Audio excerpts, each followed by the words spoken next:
شما بفرمایید خانم. خیلی مهارت دارم ولی به هیچ جا نرسیدم. هیچی به هیچی. چه مهارتایی دارین؟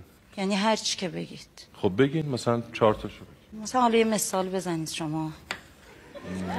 نه مهارتاتونو بگید. مثلا هر چی که بگید من مهارت دارم ولی هیچی به هیچی. خب یعنی چی هیچی به هیچی؟ یعنی زندگیم هیچی به هیچی شده.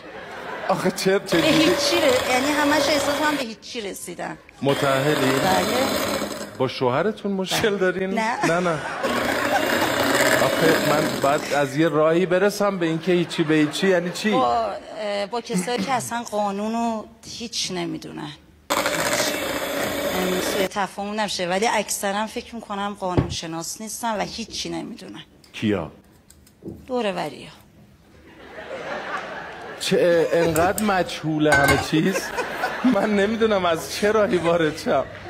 ولی یعنی از زندگیتون راضی نیستین که میگین هیچی به هیچی؟ شکر خدا رو میکنم ولی نسبت به مهارتایی که داشتم احساس میکنم مثلا به هیچی رسیدم. یعنی اونی که باید میشده نشد. یه دونه از مهارتاتون رو بگی جان من.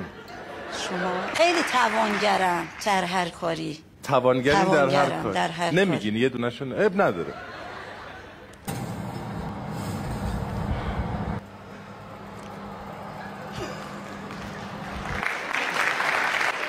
اولین بار تو زندگیم آچمزم.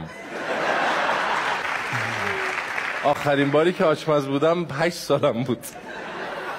خب همه اطرافیان من همینطورم مثل شما. بازم نفهمیدم یعنی اطرافیان چی؟